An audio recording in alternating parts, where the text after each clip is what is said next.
Воспитывать ребенка непросто. Не упустить важные моменты в развитии – это задача родителей, требующая огромных усилий и заботы. Но порой сложнее всего просто ответить на вопросы ребенка.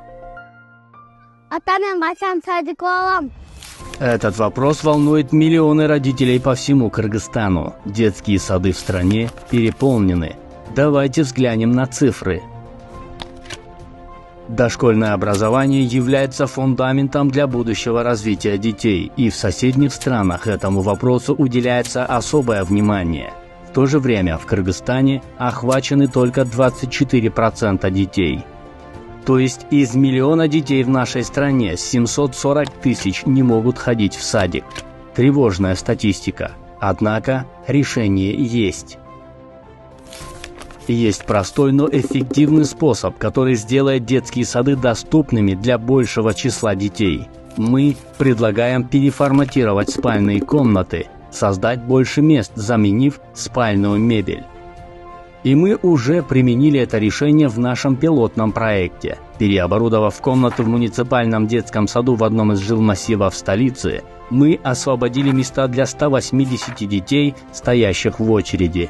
Но одним из главных аргументов в пользу этого решения является экономическая выгода.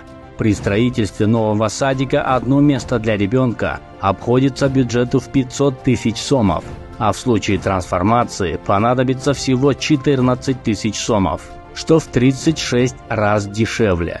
Главное – это счастливое будущее наших детей. Ушул проектиге чоң рахматымды, ыраазычылыгымды айтам. Мындан ары мен иштей алам, баламды ишенип бала бакчага алып келе алам. Сонун мүмкүнчүлүктөр түзүлүп атат буюрса. Посмотрите, как они рады новым друзьям. Тур балам, садиктеги жаңы достору менен ойноп кел.